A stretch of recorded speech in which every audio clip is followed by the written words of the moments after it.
Hello everyone, मैं doctor Satyajit Behera अंकुरा children's hospital S Rao नगर में paediatric intensivist काम करता हूं। ये हमारा अंकुरा चिल्ड्रंस हॉस्पिटल्स का एक एजुकेशनल अवेयरनेस वीडियोस है। मैं आपको आज फीवर के बारे में बताता हूं। जैसे कुछ पेरेंट्स बहुत ज़्यादा पैनिक करके आते हैं, फीवर कंट्रोल नहीं होता है, तब आपको पैनिक करना चाहिए या नहीं चाहिए, आपको बेबी को फीवर आना चाहिए या नहीं चाहिए, और उसको कैसे मैनेज किया जा सकता है, मैं उसके बारे में कुछ टिप्स आपको मैं दे सकता हूँ। फर्स्ट वन, आपका बेबी का फीवर आने का मतलब ये है आपका वर्किंग और प्रॉपर इम्यून सिस्टम काम कर रहा है।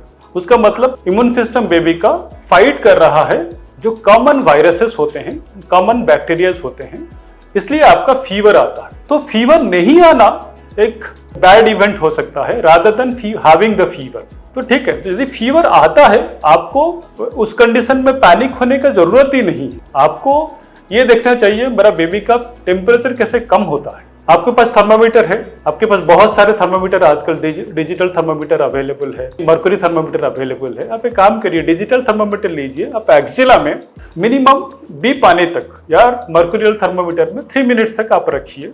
सीधा टेम्परेचर अब कितना टेम्परेचर आता है, for example more than equal to 99, you can count it as fever. यदि आपका बेबी का फीवर आ रहा है, आपका फास्ट मेडिसिन होना चाहिए ओनली एंड ओनली पैरासीटामोल, वो भी एडिक्वेट डोजेस आपको मालूम होना चाहिए कि कितना देना है। जैसे हम लोग पैरासीटामोल सिरप मोस्टली यूज करते हैं, बहुत सारे स्ट्रेंथ में अवेलेबल होता है, 120 में अवेलेबल होता है, 125 में अवेलेबल होता है, 250 में अवेलेबल होता है, 500 में अवेलेबल होता है। तो जो स्ट्रेंथ है उसी के हिसाब से डोज वैरी करता है। हम लोग नॉर्मली 10 to 50 मिलीग्राम पर केजी में देते हैं। फॉर एग्जांपल किसी बेबी का वेट है 10 केजी, मैंने उसको 15 केजी पर 15 केजी पर डोज दिया, तो मुझे उसको 150 मिलीग्राम देना है। यदि मैं 150 मिलीग्राम दूंगा और मैंने प्रीफर किया पैरासीटामोल 250 देने के लिए, तो मैं उसको 3 ml दूंगा। तो आप उसको 3 ml दीजिए, wait for the paracetamol to work. उसके बाद यदि आपको लगता है कि नहीं टेम्परेचर कंट्रोल हो गया है, तो वरी करने का जरूरत नहीं है। आपका काम है टेम्परेचर को कंट्रोल करना है, आपको एक टारगेट टेम्परेचर सेट करना चाहिए। जैसे 90 to 100 degree, it's a very mild temperature. यदि आपका टेम्परेचर पैरासीटामोल में कंट्रोल नहीं हो रहा है, तो आपका एक effective way of controlling the temperature is body spongin. आप स्पंज करिए, बॉडी को स्पंज करिए, वो भी warm saline Luke warm water में करिए, थोड़ा गर्म पानी करके गुनगुना करके उसको आप स्पंजिंग कर सकते हैं। पट्टी मत रखिए, मैंने बोला it is sponging of the body, I didn't say it is bathing of the body. Sponging मतलब कपड़ा को निचोड़ के पोंछ सकते हैं, front of the chest, back of the chest, front of the abdomen, back of the abdomen, body को पोंछिए। यदि आप इफेक्टिवली उसको कंटिन्यू करेंगे मोर देन 15 मिनट्स, तो आपको टेम्परेचर कम हो जाएगा। Then you see the temperature, आपका टेम्परेचर कंट्रोल हुआ कि नहीं। कभी भी हाई ग्रेड फीवर आते हैं तो उसमें हम लोग का फीवर इंड्यूस्ड कॉम्प्लिकेशंस ज्यादा होते हैं, इसलिए हम लोग कोशिश करते हैं कि उसको हम लोग कंट्रोल करें, हाई ग्रेड फीवर को कंट्रोल करें, कॉम्प्लिकेशन को प्रिवेंट करने के लिए। और एक चीज है, आपका फीवर इंड्यूस्ड डिहाइड्रेशन। जब किसी को हाई ग्रेड फीवर आता है, बॉडी का water losses, particularly the insensible water losses ज्यादा होते हैं। तो आपका ये मेक श्योर करना पड़ेगा कि आप उसको any form of electrolyte, in the form of ORS, in the form of coconut water also, in the form of गंजी ऑल्सो। गंजी को आपको मॉडिफाइड गंजी भी बुक कर सकते हैं। आप उसको खाली राइस मत लीजिए, उसमें राइस में और दाल ऐड करिए, उसमें salt, sugar and lemon add करिए।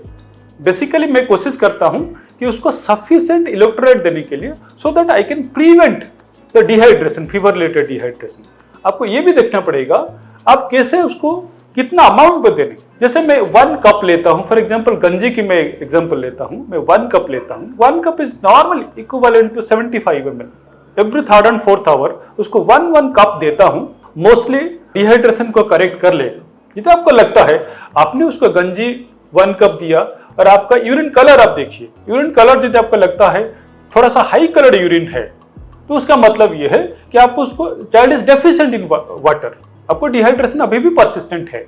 तो एक काम करिए, आप उसको 1 कप एवरी 2nd आवर ले दीजिए। 1 कप इज ओनली 75 ml।